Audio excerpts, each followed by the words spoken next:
everyone, welcome back. In today's video, I have for you 5 writing hacks to help you write more consistently. But before I get started, if you are not subscribed yet, then I would appreciate if you do so. I am here twice a week with videos about writing and habits that will change your life. If you are a returning subscriber, thank you for being here. I appreciate your presence as always. Okay, so let's jump right into this whole writing consistently kind of thing. I know that a lot of us as writers are always on social media, and it seems as though everyone is writing all the time, and if we are not in that flow, it may seem like we are the only ones who are not writing, but truthfully that is not the case. There's a lot less writing going on than not. So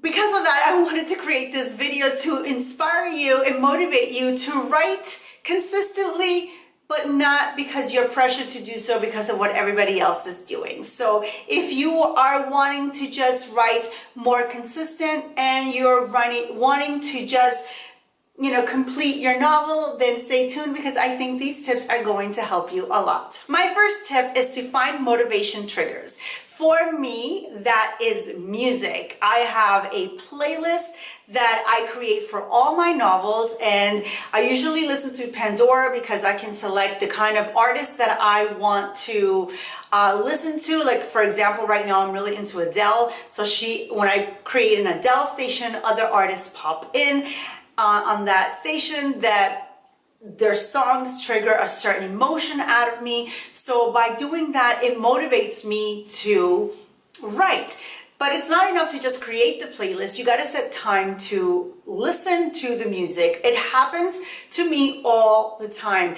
I could spend, days after days without writing, and then when I have some time to just put my headphones on and just listen to the playlist that I created for my novel, I immediately get inspired to write. So find your triggers, find whatever that is for you, and then return to it time and time again, and you will always start to create a habit of writing consistently. The thing is, you have to do it, right? You have to set the trigger, and then you have to follow through. So if I know that a trigger for me is listening to music, but I don't take the step, number 1, to create the playlist, number 2, to make time to listen to the playlist that I've created, then it's not going to trigger me to go to the next step, which is to write, which is what ultimately we're all here to do, right? To just write more and write more consistently. So at the end of the day, you have to take action to do it, but if you set up little triggers and then you follow through, you will start to write more consistently. Tip number 2 is to schedule your time. And what I mean by this, it's not just schedule your time for writing. I mean schedule time off. Schedule time for just downtime and just relaxing and lounging on the couch if that's what you feel like doing, or schedule time for having fun, doing something outdoors or doing something inside your home that makes you happy, and also schedule writing time. It's not, you want to write consistently, then you've got to make it a priority to write consistently, but you also got to create an environment where you feel good about yourself and about your writing, and you're not stressed out, right? Because when you're stressed out and you feel pressure to have to write because you think everybody else is doing it, or because you think you're putting this self-imposed pressure on yourself, that doesn't inspire us to write. At least it doesn't for me. I don't respond too well to pressures like that. I write because I love it and I have fun doing it, and when it's not fun, then I don't want to turn to it. And as writers, I've said this before in my channel, yes, there are certain pressures that come with writing and trying to finish a novel and setting deadlines and all these things that come along with writing, but at the end of the day, it should also be fun.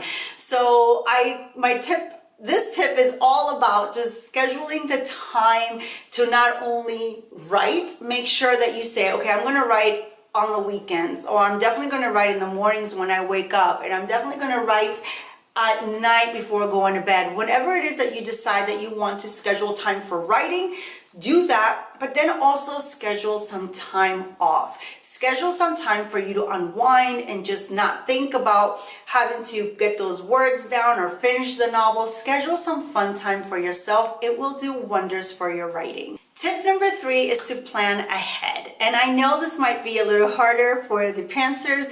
I consider myself a bit of both. You know, I am a little bit of a pantser and a plotter as of late. I used to be only a pantser, but I know the difference that it has made in my writing when I plan ahead. So what I've been doing lately, because I've been reading, where is it? Save the Cat. Hold on. I've been reading Save the Cat for my novel that I'm writing right now. And what it's doing wonders for my productivity as far as getting those words down, because I'm thinking of this whole thing about writing my next novel in different terms. I'm not trying to finish a chapter per se. I'm not trying to get like 5 chapters down in one night. I'm not trying to get 1,000 words done in one night. I'm taking it scene by scene or beat by beat. And when I do that, it's making it so much easier to write. For example, if I plan ahead and I know what scene I'm writing next, I have all day, or whatever time you write on, you have a certain amount of time to be thinking about that scene. You can start plotting it in your head and structuring it and thinking about different things and thinking about the dialogue and who's going to be in the scene. And you have all these things that you can think about that will just stir these feelings in you and get you excited for when you actually sit down to write. If you're a total pantser and you don't know what you're gonna write until you sit down to write, I recommend that you give it a shot, because I think it will really, you'll be really surprised by what it does to you. Like, if I was totally surprised, because I used to just sit down and write. I didn't have an outline. I didn't plot anything. I didn't think about anything until I sat down to write, right? So, but now it's like, now that I know where my novel is going because I've outlined it, now that I know where my novel is going because I'm planning each scene in my head, I know where the story is going. It makes the sit down part of writing so much easier. And because I know where I'm going, I write consistently.